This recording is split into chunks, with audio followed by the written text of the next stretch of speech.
हाय नमस्कार, मी अतिशा लाड राजश्री मराठी शोबजमध्ये तुम्हा सगळ्यांचं स्वागत आहे. मंडळी, तुझं माझं सपान या नव्या मालिकेच्या निमित्तानं एक फ्रेश जोडी आपल्यासमोर येते, पण ती फ्रेश आणि तितकीच रांगडी अशी जोडी आहे संकेत आणि प्राजक्ता. कसे आहात? एकदम मस्त, मजेत. प्राजक्ता, तुझं कौतुक खरं तर काहीच बॅकग्राऊंड नसून एक रिअल कुस्तीपटू म्हणून तू या मालिकेत जॉईन झाली आहेस आणि तुझाही प्रवास तितकाच खूप छान असणार आहे. पण तुझी नाळ कधी जोडली गेली कुस्तीशी हे आम्हाला जाणून घ्यायचं.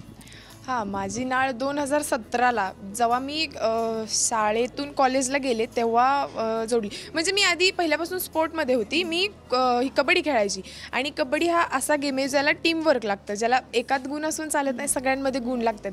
तेव्हा काही अशा घटना घडलेल्या की असं वाटलं की यार एक तरी सेपरेट गेम असावा. मग तेव्हा स्वॅग वेगळाच होता. म्हणजे पहिलवानांचा थाटच वेगळा हो, चाला किंवा काय नजरच वेगळी, म्हणजे रिस्पेक्ट जी राहते ना ती. मग मला पण असं वाटायचं यार आपण पण पहिलवान व्हावं, म्हणून मग मी त्यात घुसले, मनापासून केलं. आणि तो एक हे पण होतं यार टीमवर्क आपलं हे आपण हे, म्हणून मी जिद्दीनं केलं. 2017ला जॉईन केली, 2018ला मेडल टाकलं, 2019ला मेडल टाकलं आणि 22 डिसेंबरलाही मेडल टाकलं. ही एकच काफी आहे ना, म्हणजे बोलण्याच्या ह्याच्यात आणि सगळ्यामध्येच प्राजक्ता एकटीच काफी. बिलकुल. म्हणजे बोलायला शब्द तिच्याकडे कधीच कमी नसतात. आपल्याला अच्छा हो हेच आपले शब्द बस. खरं, पण संकेत, अनेक नाटकांमध्ये तू काम केलंस आणि ॲज अ लीड ही पहिली मालिका आहे आणि त्यासोबत अशी एक ठशन देणारी एक व्यक्ती आहे सोबत. कसं जमली आहे जोडी तुमच्यात? अरे खूप छान, म्हणजे एकदम मस्त. आणि काय त्याच्यातून तो रांगडेपणा झाला, ते बोलणं झालं. मग तिचं कसं आहे, ते जे पोटात आहे ते ओठात आहे ह्या पद्धतीचं बोलणं आहे. ते शिकायला भेटतं तिच्याकडून खूप गोष्टी आणि मजा येते. बॉन्डिंग पण खूप चांगली झाली. जसं जसं सीन्स करत गेलो, प्रॅक्टिस होत गेली, तशी तशी बॉन्डिंग अजून चांगली होत गेली. त्याला तुझ्या काही दुखापत झाली आहे मगाचपासून आम्ही बघतोय? ते काही नाही, आमचं थोडं प्रॅक्टिसच्या दरम्यान जरा लागलं, थोडंसं घासलं, ते बाकी काही नाही. आणि प्राजक्ता, पहिलीच मालिका आहे, तर जेव्हा घरी कळलं की मालिकेसाठी माझी निवड झाली आहे, काय होती? सातारची तू आहेस आणि म्हटलं असं जल्लोष झाला असणार आहे गावात, काय झालं? नक्कीच. नाही, मी पहिल्यांदा व्हिडिओ पाठवण्याच्या आधी, म्हणजे स्क्रिप्ट पाठवण्याच्या आधी घरी विचारलं. तेव्हा असं चाललेलं, सूर्य पश्चिमेकडून उगवतोय का पूर्वेकडून उगवतोय? तर घरचे बोलले हो. तेव्हा विश्वास बसला नाही. मी गेले तिथं. मग मला माहीत होतं की आता आपण होऊ शकतं आपलं, म्हणजे असं वाटत होतं. असं नव्हतं की यार चाललोय, नाही, वाटत होतं होऊ शकतं.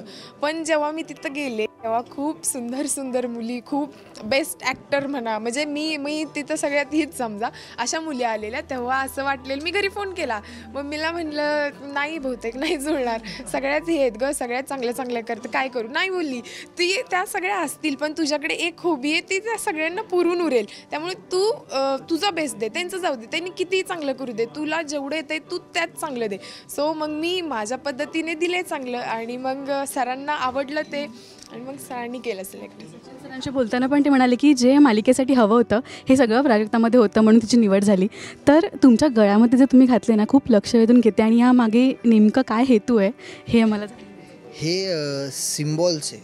म्हणजे कुस्तीपटू, पैलवान वगैरे म्हटलं ना, तर हे सिम्बॉल्स आहे. असं गदा, तर गदा जी म्हणजे मुदगल असते, मुदगल आणि गदा जो एक प्रकार आहे आपण व्यायामासाठी वापरतो, हे त्याचं सिम्बॉल आहे, जे की मोस्टली म्हणजे जे की पैलवानकीमध्येच वापरलं जातं. साधारणपणे सगळेजण आता स्पोर्ट्स प्लेअर म्हटल्यावर आपण जिम फ्रीक असतो. संकेत किती जिम फ्रीक आहे? अरे बापरे, मी होतो जिम फ्रीक. पहिले खूप होतो, नंतर मध्ये ब्रेक पडला आणि आता तर म्हणजे मी कितीही वाजता पॅकअप होऊ द्या, 11 वाजता, 12 वाजता, 1 वाजू द्या, किती वाजू द्या, मी जिमला जातो म्हणजे जातोच. कारण खूप इम्पॉर्टंट आहे सध्या माझ्यासाठी. हां, तर त्याच्यामुळं जिम तर करणं मस्ट आहे आणि मी करतो आहे. तर सगळं डाएट किंवा तालमी असतील, कसं सगळं मॅनेज होतं आणि कसे दिवसभरात कसा स्केड्यूल असतं? शिकवली मी त्याला थंडाई कशी बनवायची.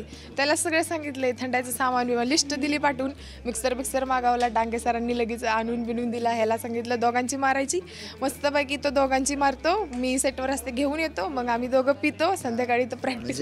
म्हणजे ती आई ती पिते, मी बनवून नाही मी शिकवली त्याला, जमती का नाही प्रॅक्टिस यायला नको का प्रॉपर. पण का नंतर तू बनवशील म्हणून. येस हा माझं येतं असं काही नाही संकेत.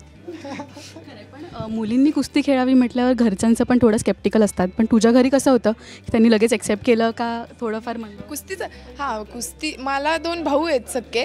ते लहानपणापासून कोल्हापूरला असतात म्हणजे हे, आणि मी घरात एकटीच. मग मम्मी पप्पांनी मला मुलासारखंच वाढवलं लहानपणापासून, सगळं मुलांसारखं. सगळी मुलाची कामं मी करत होती. लहानपणापासून मी स्पोर्ट्समध्ये होती, पण मी त्यांना सांगितलं की टीम गेममध्ये नाही, माझ्याकडे हे असून नाही काय होऊ शकत. मला पहिलवान की मला कुस्तीमध्ये जायचं आहे. घरचे बोलले ओके, जे करशील ते 100% कर, प्रामाणिकपणे कर, आमचा तुला फुल सपोर्ट आहे, तुला जे बनायचं आहे जे करायचं आहे ते तू कर. मी आज इथपर्यंत आहे, म्हणजे स्पोर्ट्समध्येच म्हणत नाही, ह्या क्षेत्रात पण इथपर्यंत आहे ते फक्त घरच्यांच्या सपोर्टमुळेच आहे. आणि असं मी बघितलं सुद्धा, माझ्या मैत्रिणींमध्ये पण खूप टॅलेंट होता, पण काही काहींना घरच्यांचा सपोर्ट नसतो. आणि अशा पण खूप मैत्रिणीत माझ्या ज्यांची लग्न झाल्यात, ज्यांच्यात टॅलेंट आहे.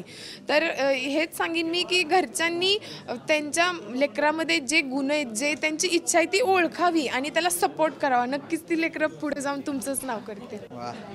इतके दिवस, आता बरेच दिवस झाले असे शूटिंगला, मला असं वाटतं तर एखादा डायलॉग तुमची एक जुगलबंदी झाली पाहिजे. ओनली MH9, सुट्टीच नाही.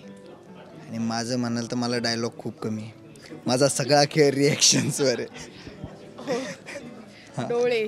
डोळे सगळ्यात महत्त्वाचे त्याच्या ह्याच्यात. पण आता आम्ही ह्याच बघतोय की मध्ये प्रोमो जेव्हा मी पाहिले त्याच्यामध्ये तू साडीमध्ये आहेस आणि ते सगळं सावरायला जमतंय का, म्हणजे ॲज अ प्राजक्ता? साडीमध्ये म्हणसाल तर नाही मला जमत अजूनही, कॅरी करायला नाही एवढं जमत, तरी पण मी प्रयत्न करते. आणि प्रोमो बघितला, घरचे म्हणले पहिली तू आहे, दुसरी तूच आहे का नक्की. त्यांना छान वाटलं, मी फोटो पाठवले, ते म्हणले वाह काय सुंदर दिसते आपली लेक. म्हणजे त्यांना छान वाटलं की हिला का आपली मुलगी अशी पण दिसू शकते. कारण त्यांनी मला कधीच नटताना बघितलं नाही किंवा कधी पावडर लावली नाही, काय नाही. माझा टक्कल होता, केस तर आत्ता वाढवलेत मी, डायरेक्ट टक्कल उडवली. मम्मीने शिवाय घातल्या, काय पोरगीने सगळं सोडून दिलं, टक्कल केलेला. नंतर आता वाढवली, जेव्हा मी सजले धजले, जरा टिकली बिकली लावली, तेव्हा त्यांना मन त्यांचं तृप्त झालं की वाह आपली पोरगी आता शोभते म्हणून. नाहीतर सारखं आखाड्यात मातीनं रंगतानीच बघितलं, तेच माझा दागिना, तेच आहे. म्हणजे नाही का असे डाग वगैरे पडतात ना खेळताना वगैरे, हेच सगळे दागिने माझ्या अंगावरले. मला एक किस्सा सांगायला आवडेल तिचा. ज्यावेळेस आमचा प्रोमो शूट चालला होता, सुरुवातीला सीन झाले सगळे कुस्तीचे वगैरे, तिचे झाले माझे झाले. आणि त्यानंतर काय झालं, तिला रेडी केलं सगळं, साडी वगैरे, ते हेअरस्टाईल करून. तर आमचे जे डिरेक्टर सर होते ना, ते DOP सरांकडे गेले, त्यांचं असं त्यांचे डोळे दाबले, हिला समोर आणून उभं केलं आधी, मग त्यांचे डोळे, आणि ते सर असे, म्हणजे त्यांना सुरुवातीला एक 5 सेकंद अच्छा कोण आहे, अरे इथेच आहे का, इथेच आहे का, कास्टिंग, नया कास्टिंग डायरेक्ट असं झालं. प्राजक्ता म्हटल्यावर ना खूप तिची भाषा तितकी गोड आहे ना की धम्माल येत असणार आहे सेटवर. तर आता तुमची जोडी अजून कशी फुलते हळूहळू, तुझं माझं सपान पूर्ण कसं होतं आहे हे पाहायला आम्ही सगळे उत्सुक आहोत. तर प्रेक्षकांना काय सांगायला आवडेल ह्या रांगड्या जोडीसाठी एक प्रेमाची गोष्ट? म्हणजे ते एक प्रेमात जे आपण सोबत स्वप्न बघतो ना, ते आम्ही ऑनस्क्रीन जगणार आहे. आणि ते जगत असताना ज्यावेळेस प्रेक्षक बघतील ना, त्यांनासुद्धा त्यांच्या त्या गोष्टी रिवाईज होतील, त्या आठवतील त्यांना त्या गोष्टी. म्हणजे की आपण कसं स्वप्न बघितलं होतं ते कुठपर्यंत आलं आहे, किती पूर्ण केलं आहे, किंवा कदाचित एखाद्याचं जर थांबलं असेल तर त्यांना एक ती प्रेरणा भेटेल की भाई हम भी शुरू करेंगे. येस, निमित्तानं तेही होणार आहे. प्राजक्ता, तुझा आत्तापर्यंतचा प्रवास खूप उत्तम होता. आता मालिके थ्रू अजून हा प्रवास सुरू होतोय, काय सांगाल?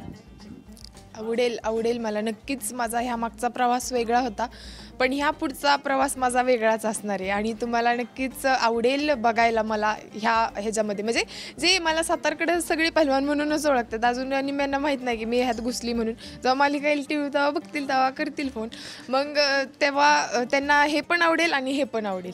तुझा इनोसेन्स पण असाच ठेव. आणि thank you so much, all the very best दोघांनाही. थँक्यू.